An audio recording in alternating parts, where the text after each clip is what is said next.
খালি ইয়া নবী সালাম আলাইকা জিলাপি খাইলে হইতো না, নবীর সুন্নাহগুলো মানতে হবে। জিলাপি খাওয়ার মধ্যে সুন্নত নাই। মা আয়েশা বলেন আমার মাসিক চলতেছিল, হায়েজ অবস্থা, আমি পিরিয়ড অবস্থায় আছি, একসাথে খাইতে বসছি এক প্লেটে, স্বামী স্ত্রী এক প্লেটে খাওয়া সুন্নত। মা আয়েশা বলেন একসাথে খাইতে বসছি। রোমান্টিকতা শিখার জন্য নাটক দেখার দরকার নাই, রোমান্টিকতা শিখার জন্য সিনেমা দেখার দরকার নাই। মুহাম্মদ সাল্লাল্লাহু আলাইহি ওয়াসাল্লামের জীবনী পড়ো, স্বামী স্ত্রীর রোমান্টিকতা কাকে বলে আল্লাহ রাসূল শিখায় গেছে। তাকান আমার দিকে, রোমান্টিকতা কারে কয়? মা আয়েশা বলেন রাসূলের সাথে আমি এক প্লেটে খাইতে বসলাম। আমি যখন হাড্ডি খাচ্ছিলাম, হাড্ডি থেকে গোস্ত খুলে খুলে আমি খাচ্ছিলাম। আমি হাড্ডিটা এমনভাবে খাইলাম, গোস্ত একটুকু বাকি রাখি নাই। হাড্ডিটা খাইয়া যখন আমি রাখলাম, আল্লাহ রাসূল মুস্কি হাসি দিয়া হাড্ডিটা উঠাইয়া এটাকে আবার খাইতেছে, চাবাইতেছে আমার মুখের হাড্ডি। মা আয়েশা বলেন রাসূল গো, আমি তো এটা খাইছি, জনমের মতোই খাইছি, এটাতে তো কিচ্ছু আমি রাখি নাই, আপনি কেন এটা মুখে দিলেন?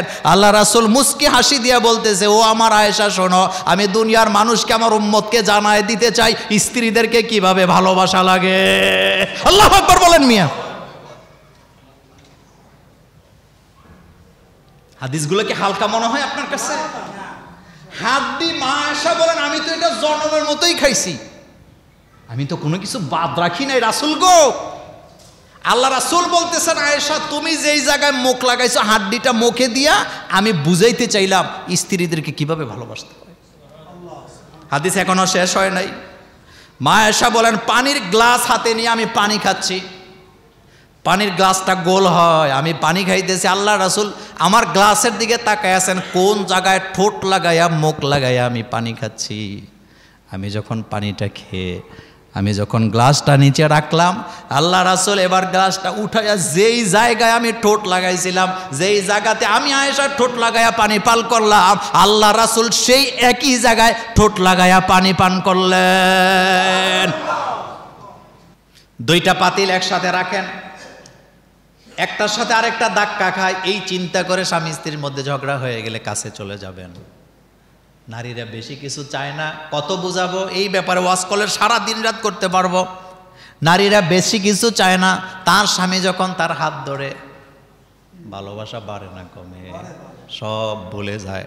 মাইর খাইছে, গালাগালি করে আপনি বাড়িতে পাঠাই দিয়েছেন, বাপের বাড়ি চলে গেছে, মাইর খেয়া কানতে কানতেই গেছে, ওখানে যাওয়ার পরে আপনিও ইগুনিয়া বসে আছেন, আপনিও ফোন দেন না, সেও দেয় না, কিচ্ছু লাগে না, ফোন টোনও দরকার নেই, আপনি ডাইরেক্ট চলে যান তার কাছে, আমি গ্যারান্টি দিলাম 100% সে আবার আপনার কাছে ফেরত আসবে। কিন্তু আপনি যে ইগুনিয়া আছেন, যা গেলাম না, তাহলে আপনি ভুল করলেন। কি করলেন? ভুল করলেন। রাসূলুল্লাহ সাল্লাল্লাহু আলাইহি ওয়াসাল্লামের আদর্শ যদি, আহারে কি আদর্শ ছিল মুহাম্মদ সাল্লাল্লাহু আলাইহি ওয়াসাল্লামের। আসেন একটি চমৎকার হাদিস শোনায়। গত জুমাতে বলেছিলাম স্ত্রীর কাজে সাহায্য করা এটা সুন্নতের ভিতরে আছে না নাই? কিন্তু আপনি পারবেন না। আপনার চাচি, জেডি, দাদি, মা, খালারা, চাচা, জেডারা আপনারে গোসল করায় ছাড়বে। কোন স্বামী যদি তার স্ত্রীর কাজে সাহায্য করে, আমাদের দেশে কয় এটা মাইগ্যা বউ পাগলিয়া। তো বউর পাগল হবে না তো বান্ধবীর পাগল হবে? আপনি জানতেছেন আপনি কি বলতেছেন, কি বুঝাইতেছেন? স্ত্রীর কাজে কোন ক্রমে যদি কোনোদিন স্ত্রীর কাপড় কোনো স্বামী ধুইয়া দেয়, যেই বয়সেই দুঃখ, যারা দেখে ইজ্জতরে কি করে, দেখছো কত বউ পাগল, বউর কাপড় ধুয়ে, এটা একটা কথা হইল? এরকমের বলিন আছে না নাই? রাসূলুল্লাহ সাল্লাল্লাহু আলাইহি ওয়াসাল্লামের সুন্নাহর সাথে বেয়াদবি করা হচ্ছে।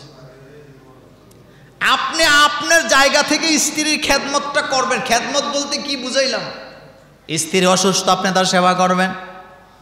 রান্নার কাজের ব্যাপারে আম্মা জান আয়েশা সিদ্দিকা রাদিয়াল্লাহু তাআলা আনহা বলেন, আমি রান্না বসাইলাম, আল্লাহ রাসূল আসলেন, আমি তরকারি কুটবো নাকি রুটি বানাবো বুঝতে পারতেছি না। বিশ্ব নবীর কোমর থেকে জিহাদের ময়দানের যে তরবারি রাসূলের ছিল, এটা বের করে তরবারির পিঠ দিয়া আমার জন্য রাসূল তরকারি কুটে কুটে দিতে।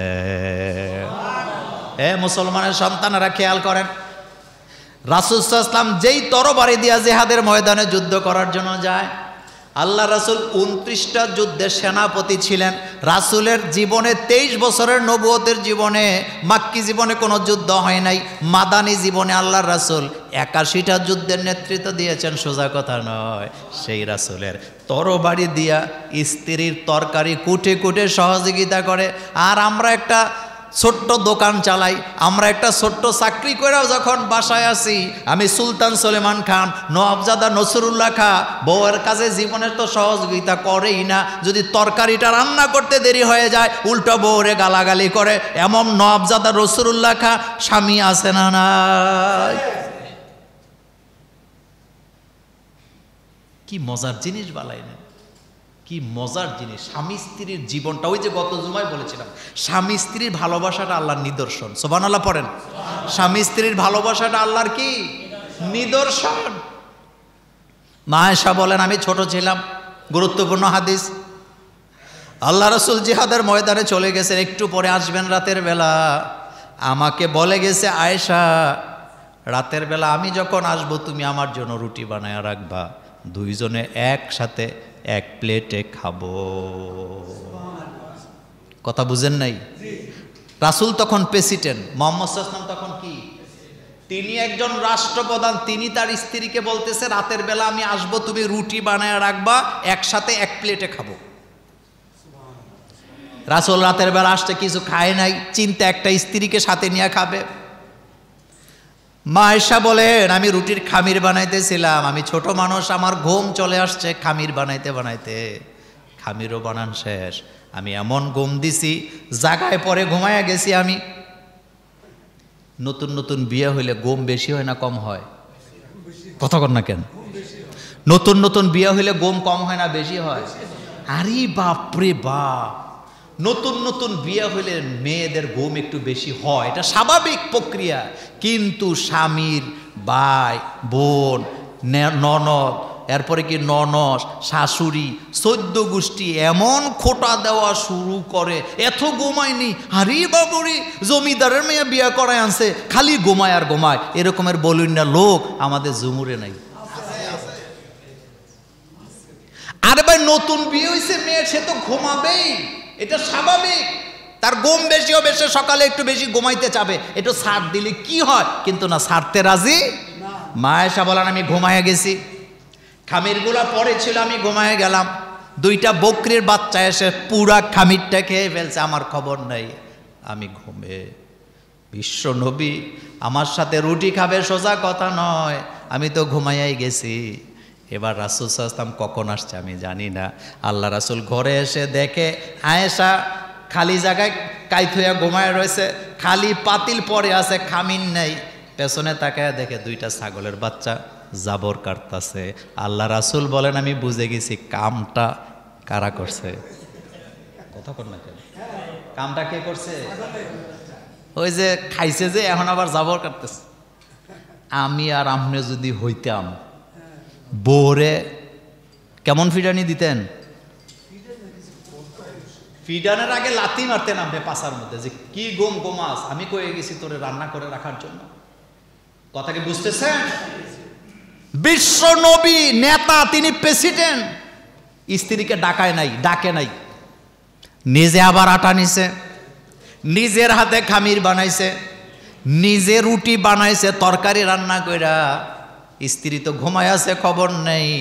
রাসূল সাল্লাল্লাহু আলাইহি ওয়াসাল্লাম একটা বাটির মধ্যে তরকারি নিয়া, ঝোল নিয়া, রুটি নিয়া স্ত্রীর কাছে যায়া গালের মধ্যে চিমটা দিয়ে বলতেছে, আয়েশা উঠো, তোমার জন্য খাবার রেডি করে আনছি, আসো দুইজনে একসাথে বসে এক প্লেটে খাই।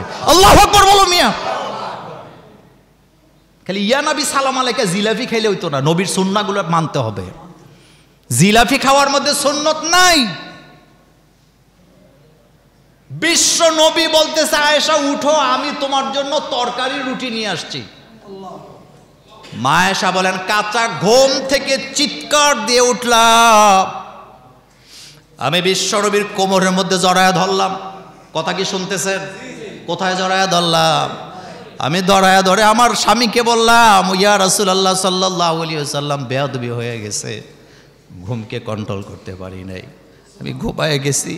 আপনি বলেছিলেন রুটি বানায় রাখার জন্য, আমি পারি নাই, রাসূলকে বেয়াদবি করে ফেলছি, আপনি আমাকে ক্ষমা করে দেন। আল্লাহ রাসূল আমার মাথার মধ্যে হাত দিয়ে বলতেছে, আয়েশা এই মুহূর্তে তোমার সামনে রহমাতুল্লিল আলামিন দাঁড়ায়া নাই, বিশ্ব নবীও দাঁড়ায়া নাই, আমি তোমার স্বামী হিসাবে তোমার সামনে স্বামী দাঁড়ায় আছি। আয়েশা ভুলে যেও না আমি তোমার স্বামী। আল্লাহু আকবার। আমি হতে পারি বিশ্ব নবী, আমি হতে পারি রহমাতুল্লিল আলামিন, হতে পারি আমি প্রেসিডেন্ট, কিন্তু এই মুহূর্তে আমি বিশ্ব নবী, আমি এই মুহূর্তে কিনা প্রেসিডেন্ট তো তোমার সামনে দাঁড়াই নাই। আয়েশা তোমার স্বামী, আমি তোমার সামনে দাঁড়িয়েছি। মিয়া সাহেব, দাম্পত্য জীবনের ভালোবাসা কাকে বলে? কাকে বলে? সুবহানাল্লাহ। রাসূল তার স্ত্রীদেরকে বলতেছেন, ও আমার স্ত্রীরা, দিনের আলোতে রাতের আঁধারে, দিনের আলোতে রাতের আঁধারে আমার মধ্যে যা দেখতে পাও সব মানুষের কাছে বলে দাও। সুবহানাল্লাহ।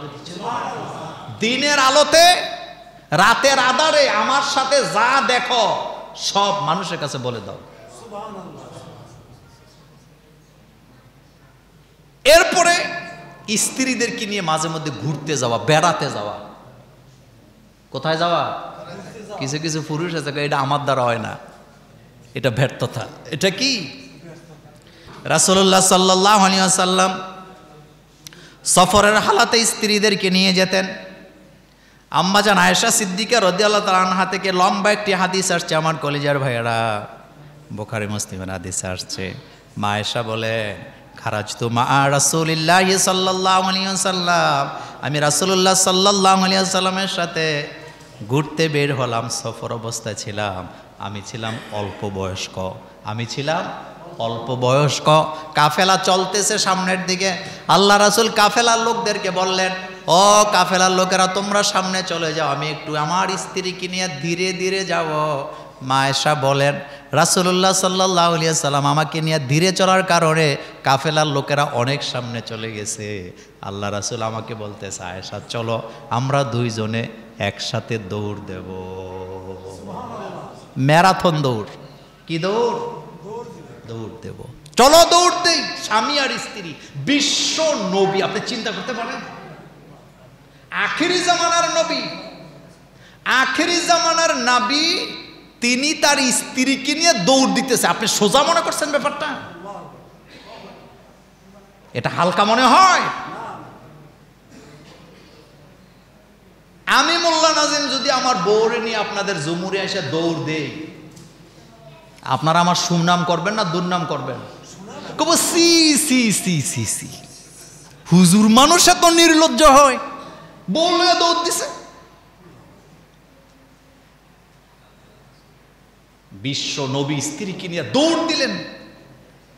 মা আয়েশা বলেন, আমার বয়স কম, অল্প বয়সী আমি হালকা পাতলা ছিলাম বলে রাসূলের আগে আমি জায়গা মতো চলে গেছি।